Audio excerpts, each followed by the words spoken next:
नमस्कार, मैं सौरभ शुक्ला और आप देख रहे हैं न्यूज़ 18। इस वक्त की सबसे बड़ी अंतर्राष्ट्रीय खबर खाड़ी देश यानी मिडिल ईस्ट से आ रही है। ऐसा लग रहा है कि ईरान और अमेरिका के बीच युद्ध का दूसरा चरण लगभग शुरू हो चुका है। एक तरफ जहां युद्ध विराम यानी सीज फायर को बढ़ाने की बातें चल रही थी, वहीं दूसरी तरफ अमेरिका और ईरान की सेनाएं आमने सामने आ गई हैं। खाड़ी में बारूद की गंध एक बार फिर फैल गई है और इस बार दावों और पलटवार की कहानी बेहद खतरनाक है। शुरुआत अमेरिका की एक कार्रवाई से हुई।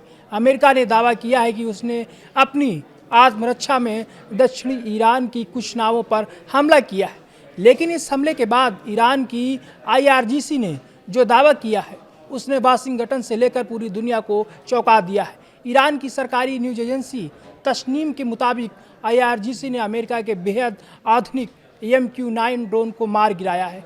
इतना ही नहीं, ईरान का दावा है कि उसने अमेरिकी RQ-4 ड्रोन और दुनिया के सबसे खतरनाक लड़ाकू विमानों में से एक F-35 को अपने हवाई क्षेत्र यानी एयर स्पेस में खदेड़ दिया है। ईरान ने साफ चेतावनी दी है कि अगर सीज फायर का उल्लंघन हुआ तो वो उसका मुंह तोड़ जवाब देंगे। तनाव के इसी माहौल के बीच ईरान के सर्वोच्च नेता मुस्तफा खमनेई का एक बड़ा और बेहद कड़ा बयान सामने आया है। अल जजीरा की रिपोर्ट के मुताबिक खमनेई ने खाड़ी देशों और अमेरिका को सीधी चेतावनी दी है। अब खाड़ी क्षेत्र के देश अमेरिकी सैन्य ठिकानों के लिए ढाल का काम नहीं करेंगे। अमेरिका के लिए अब ये इलाका सुरक्षित ठिकाना नहीं रहेगा। समय को पीछे नहीं मोड़ा जा सकता है और अब क्षेत्र के देश पुराने हालातों को स्वीकार नहीं करेंगे। पश्चिम एशिया यानी मिडिल ईस्ट में अमेरिका का प्रभाव लगातार कमजोर हो रहा है। लेकिन दर्शकों, इस कहानी का एक दूसरा पहलू भी है। एक तरफ जहां आसमान में ड्रोन गिराए जा रहे हैं, वहीं दूसरी तरफ पर्दे के पीछे युद्ध को रोकने के लिए बातचीत भी चल रही है। रॉयटर्स की रिपोर्ट के मुताबिक ईरान और अमेरिका के बीच 14 बिंदुओं वाली एक संभावित समझौते पर चर्चा चल रही है। ईरान के विदेश मंत्रालय के प्रवक्ता इस्माइल बघाई का कहना है कि कई मुद्दों पर सहमत बन चुकी है। हालांकि अंतिम समझौता अभी थोड़ी दूर है। इस बातचीत का मुख्य मकसद है युद्ध को तुरंत रोकना और अमेरिका द्वारा की गई नौसैनिक नाकेबंदी को हटाना।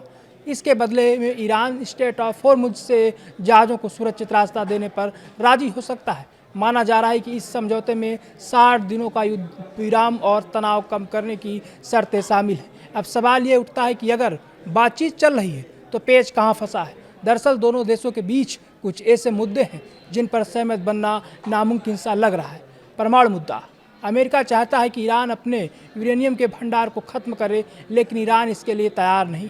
मिसाइल कार्यक्रम की बात करें तो ईरान के बैलिस्टिक मिसाइल प्रोग्राम पर अमेरिका को आपत्ति है। प्रतिबंध की बात करें तो ईरान पर लगे आर्थिक प्रतिबंधों को हटाने और हिजबुल्लाह जैसे संगठनों को ईरान के समर्थन पर भी दोनों देशों में भारी मतभेद है। अंतर्राष्ट्रीय विश्लेषकों का मानना है कि अगर ईरान की सुप्रीम नेशनल सिक्योरिटी काउंसिल इस 14 बिंदुओं के समझौते को मंजूरी दे देती है तो इसे अंतिम मुहर के लिए मुस्तफा खमनेई के पास भेजा जाएगा। अमेरिकी अधिकारियों की माने तो खमनेई ने इसकी रूपरेखा को हरी झंडी दे दी है। लेकिन बड़ा सवाल यही है कि क्या खाड़ी देश इस समझौते तक पहुंच पाएंगे या फिर ड्रोन और फाइटर जेट्स की ये भिड़ंत एक भीषण युद्ध में बदल पाएगी।